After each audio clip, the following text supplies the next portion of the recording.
The Atlantic was merciless. Waves slammed against the steel hull, spraying icy water across the deck where a cluster of German women clung to one another for warmth. Their breath fogged in the bitter wind, eyes squinting against the salt spray, searching the horizon for the first glimpse of land. For weeks, they had lived in the bowels of the ship, dark holds that stank of oil, sweat, and seasickness. Every creak of metal reminded them they were captives, torn from a collapsing rye and carried toward the unknown. Fear whispered through their ranks.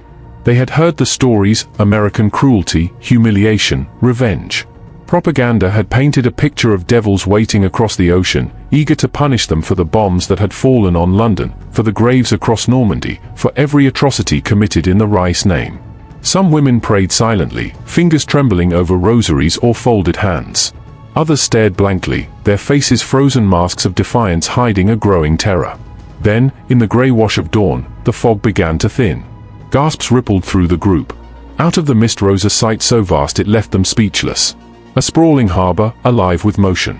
Towering cranes swung cargo in endless arcs. Massive warships loomed at anchor, bristling with guns.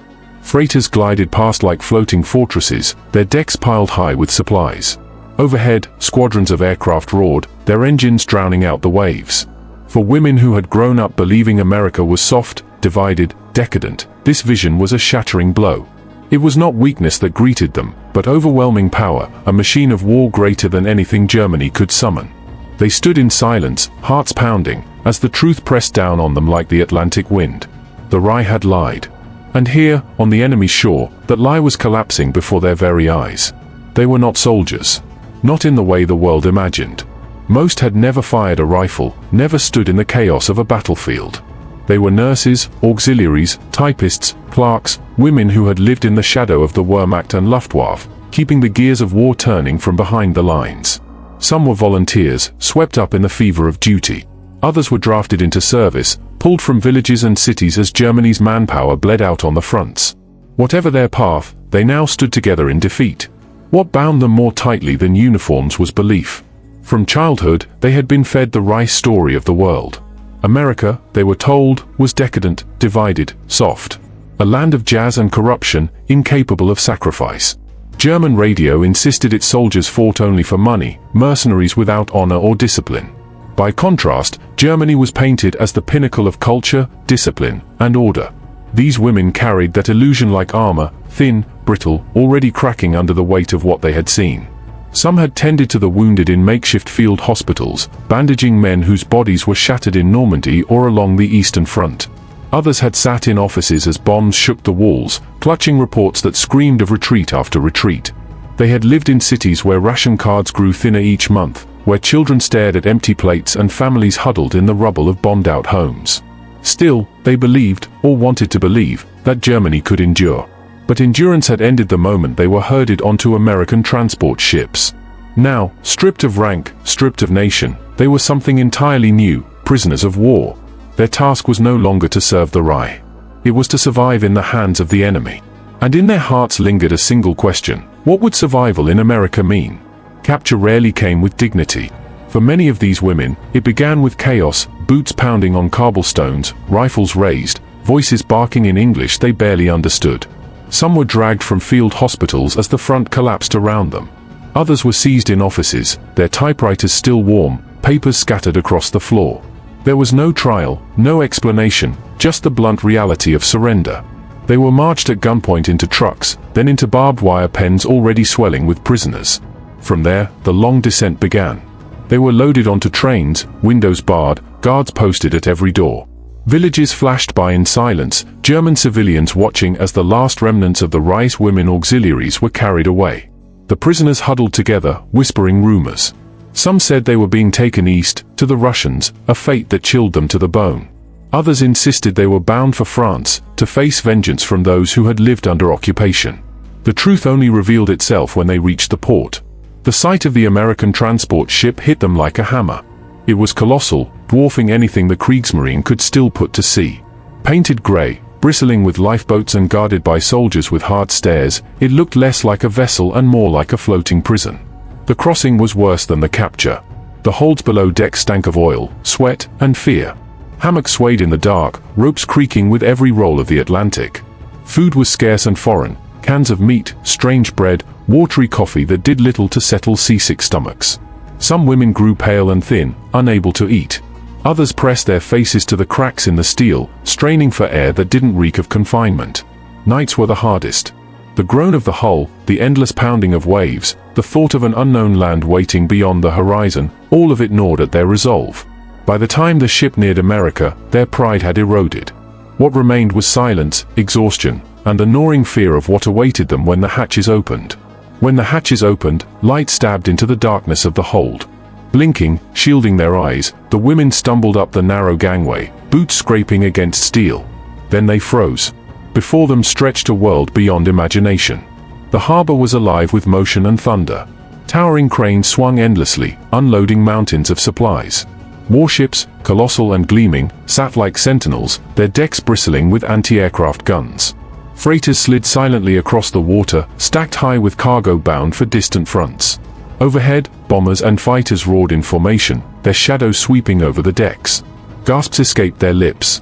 For years, they had been told America was weak, fragmented, incapable of unity. Yet here, rising before their eyes, was an empire of steel and industry, a war machine vast enough to dwarf Germany's might. Every sight, every sound, every smell of oil and iron was a brutal reminder of how small their nation had become. The dock swarmed with American soldiers. Helmets glinted in the morning sun. Rifles rested easily in their hands, yet their eyes never left the prisoners. Some guards smirked, others remained stone-faced, but all carried the same silent message: you are no longer feared. You are owned. Crowds of civilians had gathered as well, stevedores, dock workers, wives with children tugging at their skirts. They watched the line of German women with a mix of curiosity and contempt. To the prisoners, every gaze felt like a verdict. They had expected jeers, perhaps even violence. Instead, there was something colder: indifference. To the Americans, they were not warriors, not symbols, just captives of a defeated enemy, insignificant in the vast tide of victory. For the women, it was worse than rage. Rage they could have resisted. But indifference stripped them of even the dignity of being hated. As they were marched down the gangplank, the truth crushed them harder than chains: the Rye was not feared here. It was forgotten. Barbed wire rose against the horizon, coiled in sharp glittering loops. Guard towers punctuated the perimeter, their silhouettes dark against the sky. As the convoy of trucks rolled to a halt, the women glimpsed their new world, the American POW camp. It looked more like a military installation than a prison: rows of barracks, mess halls, drill fields, and fences that promised there would be no escape. Inside, the daily rhythm began quickly. Roll calls at dawn, meals in long wooden halls, inspections under the watchful eyes of guards. Compared to the hell they had imagined during the crossing, the conditions were almost bewildering. They were given bunks with clean sheets, soap and water for washing, even medical attention when needed. The food, though strange, was plentiful: bread, potatoes, beans, sometimes meat. Some women, gaunt from rationing in Germany, ate until their stomachs ached. Yet comforts could not mask the deeper wound. They were prisoners, stripped of purpose and identity. Letters home were censored, sometimes delayed for months. Work assignments filled their days: laundry, clerical duties, field labor, but the monotony weighed on them like a second set of chains. Conversation circled endlessly around the same questions: how long would the war last? Would they ever see their families again? What would become of Germany? The strangest revelation came slowly. The Americans did not treat them as monsters. Guards rarely barked orders, some even exchanged small words in broken German or shared cigarettes. A few women were stunned to find kindness in their captors, a humanity that clashed violently with the propaganda they had been raised on. But kindness was its own cruelty. Every glimpse of freedom, the laughter of American soldiers, the sight of civilian families beyond the fences, was a reminder of what they had lost. Behind the wire, they were safe. But safety felt like a coffin. Seasons shifted beyond the wire. The summer heat baked the camp in dust, autumn winds rattled the barracks, and winter laid a quiet frost over the parade ground. For the women, time became shapeless. Days bled into weeks, weeks into months, marked only by the rhythm of work, meals, and letters that carried fragments of a broken homeland. In Germany, cities lay in ruins. Families wrote of hunger, of rubble where homes once stood, of fathers and brothers who would never return. Each letter was both a lifeline and a knife, pulling them closer to the world they had lost, yet reminding them how powerless they were to change it. Some women clung to hope, counting the days until release. Others sank into silence, their spirits hollowed by waiting. Yet as months stretched on, something unexpected stirred. They began to see America not only as captor, but as mirror. The vast farms surrounding the camps, the endless trains rumbling with supplies, the sheer abundance of food and industry, all of it revealed a truth that the Reich had hidden from them. America was not weak. It was strong in ways Germany could never match, not with bombs, nor with armies, nor with ideology. When the war finally ended, release did not come at once.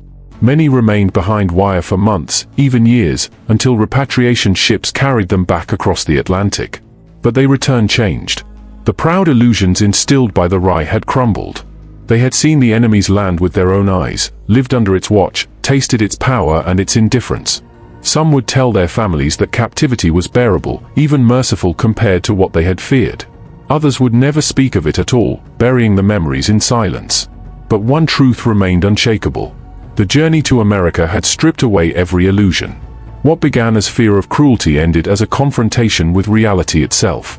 And in that reality, they learned the most painful lesson of all: Germany had lost long before they ever stepped onto US soil. For many, this realization did not come in one dramatic moment, but in slow fragments, glimpses of a guard sharing a cigarette, the sight of trains hauling endless food across the countryside, the laughter of American children outside the wire. Each fragment chipped away at the story they had once believed, that theirs was the superior nation, destined to shape the future. What they saw in America was something altogether different, an enemy who did not simply win battles, but who lived in a world of abundance, stability, and quiet confidence. When repatriation finally came, the journey home was not the triumphant return they once imagined. Ships carried them back across the same Atlantic, but now their hearts carried a different weight. Germany lay in ruins, its cities bombed, its people starved, its borders redrawn.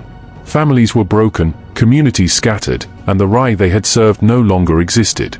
The women stepped off the ships not as heroines, nor even as villains, but as forgotten figures of a war too vast to remember them individually. And yet, the memory of America lingered. Some spoke of it openly: the unexpected kindness, the overwhelming industry, the strange contradiction of being both prisoner and witness to a new superpower's rise. Others buried the memory in silence, unwilling to admit that their enemy had shown them a life beyond the walls of propaganda. History would rarely mention them. When people spoke of POWs, they thought of captured generals or camps filled with men. The stories of German women behind American barbed wire faded into obscurity. But for those who lived it, the ordeal was never forgotten. It was a passage from one world to another, from illusion to truth, from the Reich to reality. And that reality was as cold and vast as the Atlantic itself.